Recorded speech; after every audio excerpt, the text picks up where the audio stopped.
Viste que ahora tenés que explicar que el agua moja en la Argentina. 8,8 es menos que 10. La pregunta es, ¿vos ves una tendencia inevitable hacia llegar a un dígito por año o crees que hay un miedo del consolidado 4 o 5 mensual?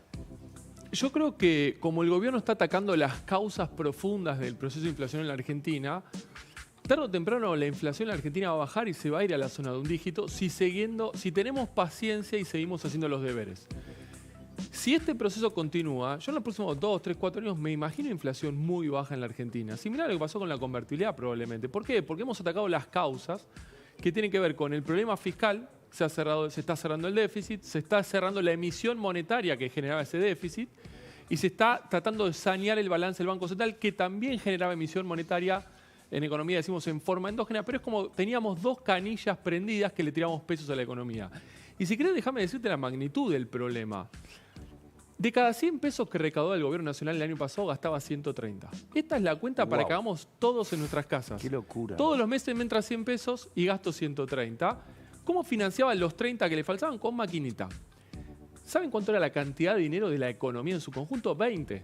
O sea, que para financiar el déficit fiscal teníamos que más que duplicar la cantidad de dinero de la economía. Y esa era la canilla solo 1, faltaba la canilla 2, que era la bola del ELIX, generando también más dinero endógenamente. Entonces, este año claramente te un escenario de mucho más inflación que el año pasado, que terminó en 200. Lo que está haciendo el equipo económico, el gobierno en particular, dice, yo voy a atacar el problema. Y eso en el mediano-largo plazo, entendiendo que la inflación es efectivamente un fenómeno fiscal monetario, yo diría, la inflación va a desaparecer, se va a tumbar si tenemos paciencia y esto continúa en el tiempo. Ahora, en el corto plazo, el proceso inflacionario es algo más complejo. ¿Por qué? Porque tenés inercia, rezagos, contratos, precios relativos, tarifas, etc. Entonces, no me extrañaría que tal vez el proceso no sea lineal y no deberíamos asustarnos si eso no sucede, siempre y cuando el programa esté bien calibrado. Pero quiero hacer un subrayado para los legos en economía. Dijiste, si tenemos paciencia y seguimos haciendo los deberes, la inflación... Tarde o temprano desaparece. Pero si tenemos paciencia, ¿hablaste de 2, 3 años? O menos. El año que viene, con esta dinámica, podemos tener inflación de 20% anual. O de 10 o de 30, difícil saberlo, pero podrías tener. De hecho, en la convertibilidad, en 24 meses, la inflación pasó de 100 a 8% anual. Entonces, si el programa es exitoso atacando los fundamentos, el proceso de baja inflación lo puedes tener cerca, no tenés que esperar 4 años. Eso es un tema. Ahora, insisto, una cosa es a dónde ir, otra cosa es cómo ir. Entonces, uno dice, bueno, la inflación de diciembre fue 25, 20 de enero, 13, 11, 8,8. Si agarrás la núcleo, sacás el componente regulado, la de diciembre fue 28 y dio 6,3 en abril. Da cuenta de un proceso de desinflación fuerte. Y yo, en este proceso de intento de estabilización, yo creo que el gobierno tenía un único objetivo en el corto plazo, una única prioridad. ¿Cuál era? Evitar un escenario nominalmente disruptivo. Para el presidente era hiper. Para mí era Rodrigazo, pero los dos son nominalmente disruptivos. Un desastre. Y yo diría, si este intento de estabilización lo separamos como un partido de fútbol en 2 tiempos, terminó el primer tiempo y el gobierno podría haber perdido el primer tiempo 4-0, 2-0, 1-0 o empatado 0-0 y para mí lo ganó 1-0. Ese es 6-3. Ahora, ¿el partido está ganado? No. Va a haber que trabajar mucho en el segundo tiempo. Porque ahora viene otra parte difícil del intento de estabilización. Una cosa es, bueno, ¿cuál era la parte difícil de arranque? Yo tengo que empezar a corregir precios relativos. Dólar, combustibles, gas, luz, tarifa, prepago, etc. Y ahí venía el fogonazo inflacionario y contenerlo y bajar. Y eso se logró. Ahora viene la segunda parte. Vos arrancaste de 12, sube, baja y ahora tiene que irse a la zona de un dígito anual. O sea, inflación de 1 2% mensual y después seguir bajando. Y esta es otra batalla diferente. Y ahí es donde digo, ojo, porque tal vez el proceso no es lineal. Y no por no ser lineal, va a haber que abortar el intento. Entiendo. Vos estás planteando, porque esa es la discusión del momento, ¿viste? Muchos economistas dicen, no va a caer menos del 5, del 6, y eso es por inercia, entonces va a haber que abrir el cepo, y incluso Cavallo mismo está planteando eso. ¿A vos no te preocupa eso si se sigue en este nivel con esta política? A mí lo que me preocuparía es pensar que el proceso va a ser lineal y va a salir bien en one shot, en un primer intento.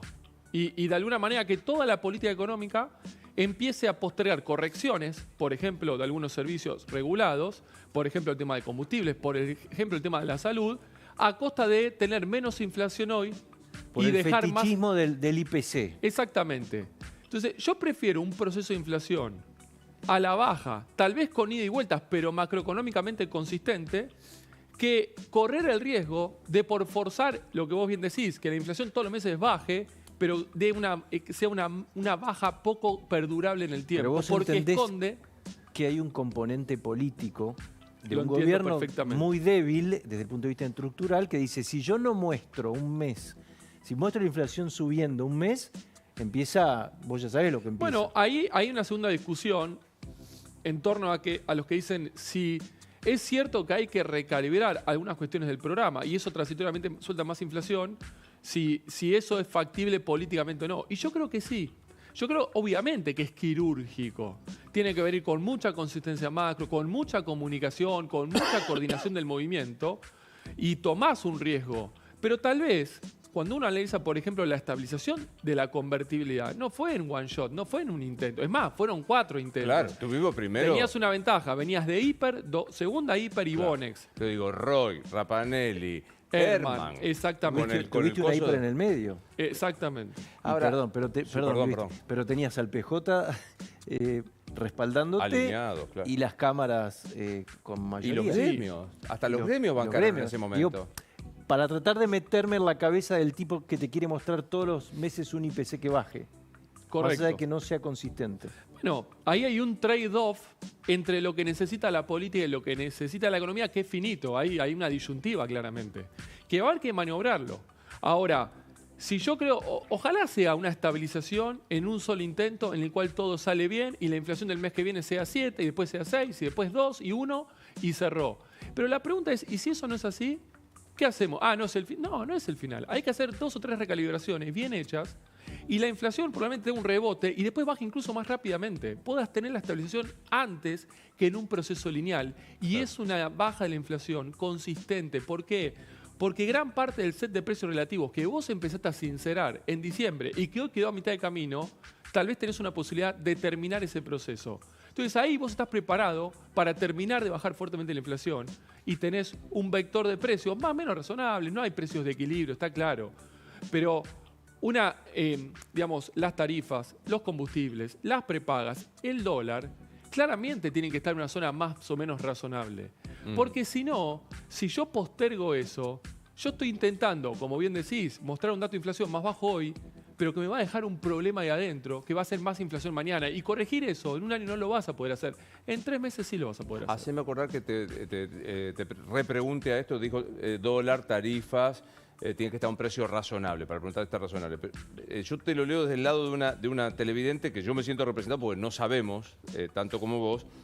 Dice, buen día, señor. El tema es que al no aumentar los sueldos no se nota la diferencia y la gente cotidiana no entiende de economía. Dice Cristina, que no es la del Calafate, pero que digo, también viene de la mano del fondo diciendo, che, los vulnerables. Ayer Broda me dijo, bueno, todos los ajustes del mundo se hicieron con una política de ayuda a los más vulnerables. ¿Qué ves ahí con el tema Bueno, política de está ingresos? buenísimo porque el salario, las jubilaciones, las pensiones, los programas sociales es un precio más de la economía. Entonces, ¿qué pasó con el salario entre el 2015 y el 2019? Cayó. ¿Qué pasó entre el 2019 y el 2023? Cayó más. Las jubilaciones también. ¿Qué pasó en el arranque de diciembre 23 hasta acá? Cayó todavía mucho más. Y justamente uno de los precios que quedó extremadamente abajo es el de los ingresos. Entonces, ¿y por qué pasa esto? Bueno, porque hay temas de coordinación en este movimiento. Entonces, cuando vos lanzás un intento de estabilización, empezás a sincerar precios relativos, esto se ve muy claramente con lo que pasó con las prepagas. Las prepagas estaban 30% abajo en términos reales, corrigen esa distorsión en 3-4 meses, dijeron no, es demasiado, vuelvan a foja cero.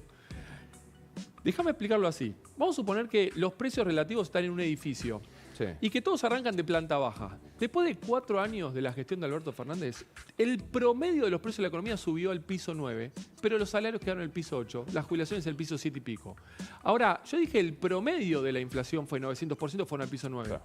Pero había precios en el piso 11, 12, 13, subieron 1.100, 1.200, indumentaria, electrodomésticos, material de construcción, auto, etc.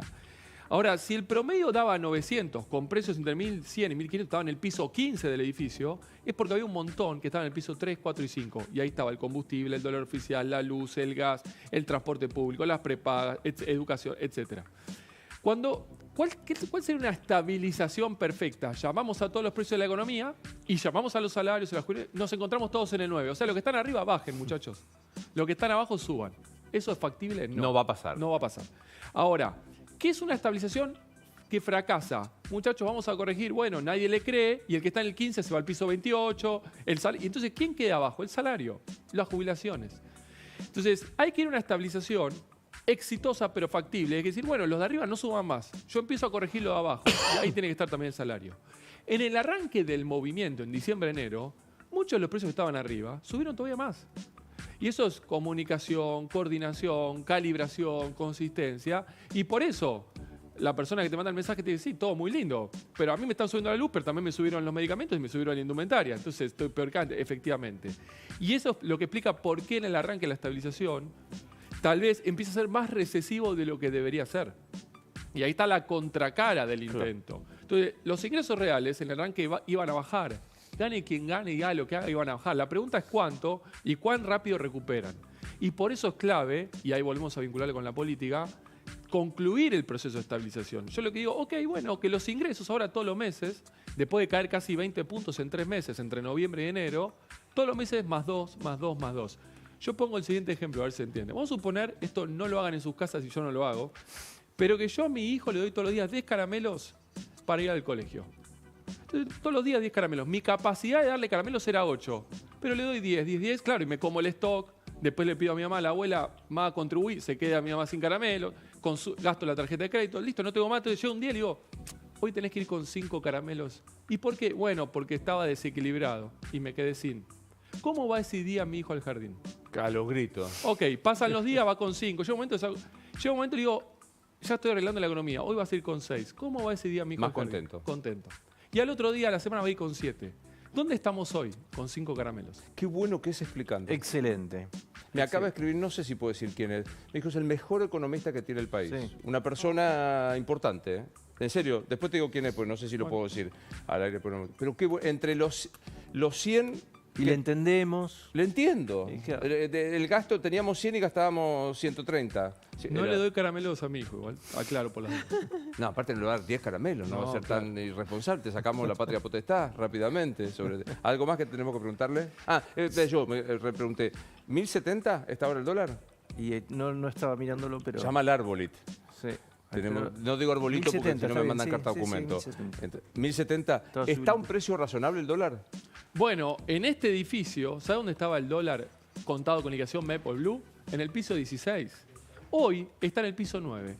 No es ni un dólar alto ni bajo. Después está el oficial, que podemos discutir la velocidad a la cual se está trazando o apreciando, que claramente se está apreciando. Y eso también tiene que ver con la calibración y la consistencia del programa. El dólar corre al 2% mensual, los precios Claro. venían al 10 o al 15. Argentina va a un proceso de encarecimiento. Y ahí tengo otro ejemplo interesante, porque acá hay una gran discusión y es parte de... Yo le doy el visto bueno a este programa, al gobierno. Argentina va a un proceso de encarecimiento fuerte y puede ser sostenible. Me animo a decir, puede ser incluso más que la convertibilidad. Si yo pienso en la economía estabilizada, normalizada, con reformas estructurales, a donde quiere ir o la quiere llevar el presidente, yo digo, tiene razón. Argentina va a un shock de productividad que se va a encarecer fuertemente y eso puede ser sostenible en el tiempo y consistente. Déjamelo poner en estos términos. Vamos a suponer, yo juego al fútbol. No juego tan bien, pero vamos a suponer que juego bien. Y digo, durante los próximos 3 años me voy a entrenar como Messi. Con el mismo preparador físico, con la misma dieta, la misma cantidad de horas y más. Y yo voy a jugar como Messi. Y ¿saben qué? Voy a cobrar como Messi, pero quiero cobrar como Messi hoy. ¿Ustedes qué me dirían? Pues no. Tenés un problema. Pues no. Bueno, Argentina le está pasando eso con los dólares libres y el oficial. Argentina ya se encareció, pero todavía no atravesó la estabilización, las reformas y el shock de productividad. Entonces ahí empieza a aparecer una inconsistencia. Y vos me preguntás, che, el dólar blue entonces está bajo. No está bajo, lo que falta es todo lo demás. Entonces la pregunta es si en términos de secuencia eso va a ser tolerable o sostenible o no. Pero te diría, y lo pongo para cerrar el tema del dólar, el 1 a 1 de la convertibilidad plata hoy es 650 pesos. O sea, los sueldos de hoy, con los precios de los bienes y servicios de hoy, a valor de la convertibilidad es 600, es un dólar bajo. Los dólares de crisis de Alberto Fernández, que nos hemos acostumbrado a eso a plata, hoy es 2.500 pesos. Eso no está más. ¿Por qué? Porque hay un gobierno trabajando en la macroeconomía y recuperando la confianza. Entonces, los de allá arriba eran explotados, el de abajo era muy bajo. 1.100 le puede dar batalla. 8.70 del oficial me preocupa más, sobre todo si la inflación no baja rápidamente. La verdad, lo tenemos que traer cada 15 minutos para que nos explique, ¿no? Qué bueno. Te felicito. Gran Gracias. capacidad de contarlo y mucha solidez para hacerlo. ¿Algo más quiere decir o nos vamos? Te quiero preguntar el cepo, pero no sé. Porque hay quienes dicen que hay que salir ya, porque si no. Yo no estoy tan de acuerdo en que hay que salir ya. Primero, ¿la economía argentina se puede recuperar sí o no con cepo? Sí. Entonces, lo primero que necesitamos hacer es terminar de estabilizar y lo segundo es que la economía ya empiece un proceso de recuperación. Que los ingresos se recuperen, que el consumo se recupere, que la actividad se recupere. Y esa primera fase la puedes hacer con cepo. De hecho, en el 2012 sucedió, en el 2014-15 sucedió, en el 2021 post-pandemia sucedió. Con cepo vos recuperás nivel de actividad. Ahora, ¿con cepo podés crecer? No. Entonces, si yo pienso en la economía argentina 2025 al 2027, el cepo, no todo, pero en su gran mayoría te lo vas a tener que sacar de encima. Entonces, Bien. no es algo que me desviva hoy. Y es más, si yo pienso hoy, si están dadas las condiciones, te voy a decir que no. Entonces, yo en el corto plazo veo un proceso de levantamiento del cepo que va a ser lento, que va a ser gradual, de acá casi muy paulatino. Esteban, ¿vamos a poder comprar dólares particulares? No. Ahora, Esteban, los importadores en este proceso de levantamiento gradual, ¿van a poder empezar a pagar, por ejemplo, al contado las impo para traer tornillos? Sí, debería pasar rápido eso. Entonces, el cepo tiene capas y hay algunas capas que te ayudarían mucho a la fase de recuperación.